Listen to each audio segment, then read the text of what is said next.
ये बात करेंगे कुछ महत्वपूर्ण जानकारी संविदा कर्मी से जुड़ी हुई और साथ ही एएनएम से जुड़ी हुई बहुत बड़ी जानकारी लेकर के आज आप लोगों के सामने आए हैं। सबसे पहले शुरुआत करते हैं, जितने भी हमारे संविदा कर्मी साथी हैं ना, उनको एक लाइन में एक बड़ी खुशखबरी दे देते हैं। आप लोग को पता होगा कि कुछ दिन पहले आप लोग जो है रेगुलर हर जगह मीडिया में आप लोग देखे थे कि भाई 4800 विभाग का जो है वो मानदेय वृद्धि के लिए पूर्ण निरीक्षण का कार्य शुरू होने वाला था। उसका लेटर भी देखे थे जो कि 6 तारीख को निकाला गया था। लेकिन आप लोग को हम जानकारी दे देते हैं कि वो एक बार लेटर पुनः निकला है और 13 तारीख को लेटेस्ट निकला है। ठीक है, तो इसकी पूरी जानकारी लेकर के कल के वीडियो में आप लोगों के सामने आएंगे, क्योंकि बारीकी से आप लोगों को बहुत सारी बात इस पे बताना है। और 4800 विभाग के जो हमारे संविदा कर्मी हैं, तैयार रहिए। सबका मानदेय वृद्धि के लिए बहुत जबरदस्त जानकारी निकल के सामने आ रही है, तो उस पर लेकर के हम लोग आ जाएंगे। पत्र जारी हो चुका है 13 तारीख को ही। ठीक है, अब रह गई आज के लिए एएनएम हमारे हैं ना, उनके लिए बहुत महत्वपूर्ण जानकारी निकल करके सामने आ रही है। जो 5006 पद की भर्ती के लिए जो लोग एग्जाम दिए हैं उनके लिए, यानी बिहार संविदा पर जो एएनएम की भर्ती होनी थी 5006 पदों के लिए 2025 में, उसकी अब चयन प्रक्रिया शुरू होने जा रही है। कुछ अंदरूनी जानकारी जो निकल करके सामने आ रही है, उसी ग्राउंड बेस पे आज हम आपको बताने जा रहे हैं। तो सारी तैयारी आप अपने ओर से कर लीजिए। सबसे पहले सवाल सबके मनों में होगा कि बहुत सारा न्यूज जो है आप लोग देखे होंगे, तो न्यूज में आप लोग को मालूम चला होगा कि भाई ये जो डॉक्यूमेंट्स वेरिफिकेशन जो होना है, यानी डीवी जो होना है, उसके लिए बहुत कम लोग को बुलाया जा रहा है, कम लोग को किया जा रहा है। तो चलिए, इसकी सच्चाई को अगर जानना है ना, तो बस बने रहिए। पूरी जानकारी यहाँ पर आपको हम देने जा रहे हैं। और साथ में यहाँ पर जो है डीवी का लिस्ट कब तक जारी हो सकता है, यानी डॉक्यूमेंट्स वेरिफिकेशन का लिस्ट कब तक जारी हो सकता है, उसकी भी जानकारी आपको मिल जाएगा। ठीक है, तो पूरी जानकारी अभी वीडियो में हम लोग देने जा रहे हैं। तो उससे पहले हम लोग को करना क्या होगा, पहले हम लोग को चलना होगा कहाँ पे, ऑफिशियल वेबसाइट पे। ठीक है, आप लोग वहां पे देखे भी होंगे, या बाकी बहुत कुछ है भाई, उसको पढ़ भी सकते हैं, देख भी सकते हैं और समझ भी सकते हैं। तो हम लोग चलते हैं ऑफिशियल वेबसाइट पे। तो चलिए, क्रोम ब्राउजर को ओपन करते हैं और बात करते हैं ऑफिशियल वेबसाइट। चलिए, हम लोग आ चुके हैं आयोग के इस वेबसाइट पे।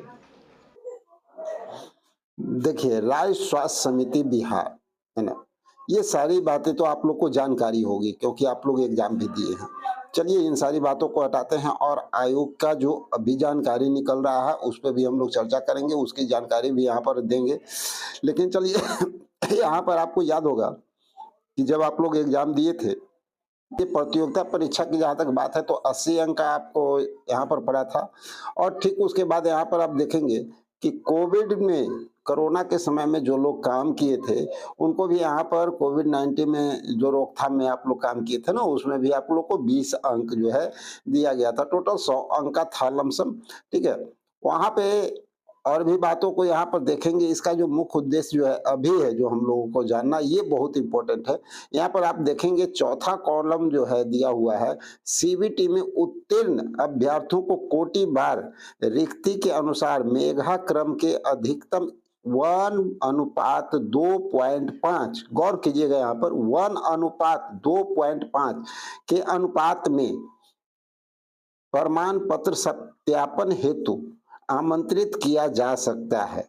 ठीक है, प्रमाण पत्र सत्यापन के सफल अभ्यर्थियों को कोटिवार रिक्ति एवं लागू आरक्षण नियमों के आधार पर अंतिम मेधा सूची निर्धारित की जाएगी। अब सवाल उठता है कि यहाँ पे जो डीवी है ना, यानी डॉक्यूमेंट्स वेरिफिकेशन के लिए जिनको बुलाया जाएगा, तो भाई कितने लोगों को बुलाया जाएगा, ये यहाँ पर मेन प्रश्न उठता है। तो आप लोग को हम बता देना चाहते हैं कि यहाँ पर जैसा कि साफ साफ अंकित कर दिया गया है, 1:2 2.5, यानी टोटल अभ्यर्थी कितने थे 5006, उनका 2.5 गुना, यानी 12,515 अभ्यर्थी को जो है यहाँ पर बुलाया जाएगा डीवी के लिए, यानी डॉक्यूमेंट सत्यापन के लिए, ठीक है, वेरिफिकेशन के लिए इतने लोगों को यहाँ पर बुलाया जाएगा। उसके बाद यहाँ पर देखिए 7वां में जैसा दिया हुआ है, मेधा सूची हेतु प्राप्तांक का प्रतिशत दशमलव के बाद अधिकतम 2 अंक तक लिया जाएगा, ठीक है, ये यहाँ पर काफी महत्वपूर्ण है।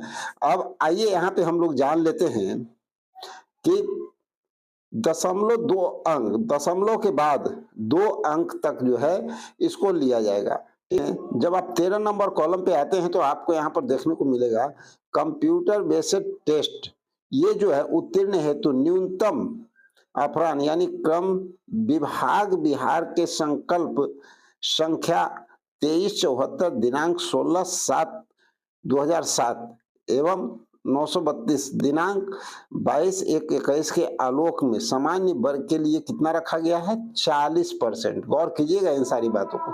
पिछड़े वर्ग के लिए कितना रखा गया है 36.5%, अत्यंत पिछड़ा के लिए 34%, ठीक है, और अनुसूचित यानी एसटी और एससी, अनुसूचित जाति, अनुसूचित जनजाति, महिलाओं एवं दिव्यांग, इन सब के लिए कितना रखा गया है न्यूनतम 32% अंक प्राप्त करना आवश्यक है, यानी 32% इनका अंक जरूरी है। इसके ऊपर ही मेगा सूची बनेगा, ये तो आप लोग अच्छी तरह से समझ चुके होंगे।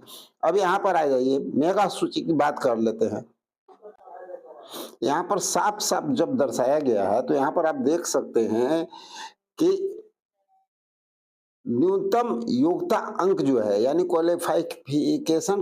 क्वालिफिकेशन का जो मार्क्स है न्यूनतम यानी कम से कम कितना होना चाहिए, तो 40% बताया गया था ना, तो सामान्य वर्ग के लिए कितना होना चाहिए आपको 24 अंक, पिछड़ा वर्ग के लिए कितना होना चाहिए आपको जो है 36.5 बताया गया था, तो उसका कितना आता है 21.9 अंक, इतना कम से कम इतना होना चाहिए। अत्यंत पिछड़ा वर्ग के लिए कितना 34% बताया गया था, तो इसको कितना होना चाहिए 20.4 अंक इतना होना चाहिए। एसटी एससी और दिव्यांग महिला इन सब के लिए 32% बताया गया था, यानी 19.2 न्यूनतम अंक होना चाहिए, ठीक है। अब आ जाते हैं हम लोग कि अब भाई एक बड़ा क्वेश्चन उठता है ना कि सर मेगा सूची में कितना अंक चाहिए, यानी कितना पर जो है सिलेक्शन हमारा कंफर्म हो सकता है। तो आइए थोड़ा जानने का प्रयास करते हैं उसको भी। देखिए अपेक्षित कोटा ऑफ 2025 का 60 अंकों में से, ठीक है, यहाँ पर साफ साफ जो है 60 अंक के मुख्य परीक्षा के लिए संभावित कट ऑफ मार्क्स जो है इस प्रकार रह सकता है। तो यहाँ जो रह सकता है ये आप देखिए, जनरल वर्ग के लिए जो है ना 32 से 38, अगर 38 नंबर तक जनरल वर्ग को अगर मिलता है तो मान करके चलिए कि इनका जो है सिलेक्शन कंफर्म हो जाएगा। साथ में ईडब्ल्यूएस को यानी आपको 28 से 32, ठीक है, अगर 28 से 32 अंक इनका रहता है तो भी इनका सिलेक्शन जो है होने का पूरा चांसेज रहेगा। ओबीसी और बीसी यानी पिछड़ा वर्ग, अत्यंत पिछड़ा वर्ग की बात अगर कर लेते हैं तो इनका देखिए 28 से 34 यानी 34 अंक अगर इनका होता है तो मान के चला जाए कि कंफर्म इनका भी सिलेक्शन जो है हो जाएगा। ईबीसी इनका जो है 26 से 30 अंक होना चाहिए, यानी 30 अंक इनके पास होता है तो इनका भी कंफर्म हो जाएगा। और एससी एसटी या दिव्यांग या महिला इनके लिए जो है कम से कम जो है 22 से 26 अंक होना अनिवार्य है सिलेक्शन के लिए। तो मान करके चलिए 26 इनका होता है तो इनका भी जो है कंफर्म सिलेक्शन हो सकता है। तो इस तरह की जानकारी निकल करके अभी सामने आ रही है और उम्मीद किया जा रहा है मेगा आप लोग को सारी जानकारी मिल चुकी होगी।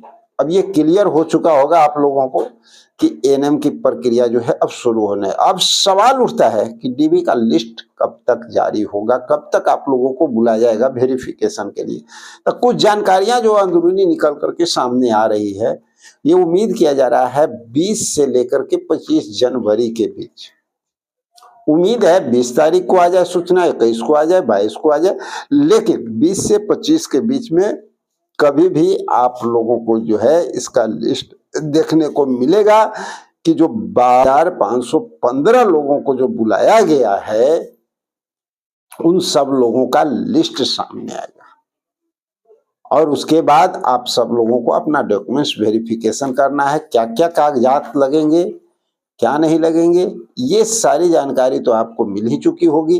क्योंकि इतना जरूर जान लीजिएगा कि जितने भी आपके कागजात लगने जा रहे हैं, ओरिजिनल कागजात सब आपको कलेक्ट करके रखना है, ठीक है। सबका वेरिफिकेशन होगा तो जितने ओरिजिनल हैं उसको कलेक्ट कर लेना है और स्वहस्ताक्षर युक्त यानी आपको एक फोटो स्टेट भी उसका करा करके साथ में रखना होगा, ठीक है। 2 पासपोर्ट साइज फोटो भी आपको रखना होगा। इन सारी बातों का मैट्रिक लेवल से जो लोग एएनएम किए हैं, मैट्रिक के बाद डायरेक्ट एएनएम किए हैं, उनको मैट्रिक का और साथ में एएनएम का सारा सर्टिफिकेट और कास्ट सर्टिफिकेट अगर है तो उसको भी, अगर नहीं है तो बात अलग है, अगर सामान्य में आते हैं तो बात अलग है, ठीक है। जो इंटर बेसिस पे किए हैं तो उनको भी इंटर लेवल का और उसके साथ साथ एएनएम का टोटल 4 डॉक्यूमेंट्स है वो, और आपका पासपोर्ट साइज फोटो यानी हर चीज, आधार कार्ड भी आपको साथ में रखना होगा। तो इन सारी बातों को आप लोग अच्छी तरह से समझ लीजिए। तो साथियों ये कुछ महत्वपूर्ण बातें थी आज आप लोगों के बीच में लेकर के आए हैं, और कल काफी इम्पोर्टेंट होने जा रहा है क्योंकि कल हमारे 48 विभाग के संविदा कर्मियों के लिए एक बड़ी जानकारी जो निकल करके सामने आ रही है उसको लेकर के आप लोग के बीच हम लोग आने वाले हैं। और साथ ही आपके लिए और भी कुछ बेहतरीन है, कुछ पद हैं ऐसे जिसके लिए कार्य जो चल रहा है वो सब कुछ देखने को मिलेगा। तो चलिए मिलते हैं एक अगले वीडियो में, जब तक के लिए जय हिंद।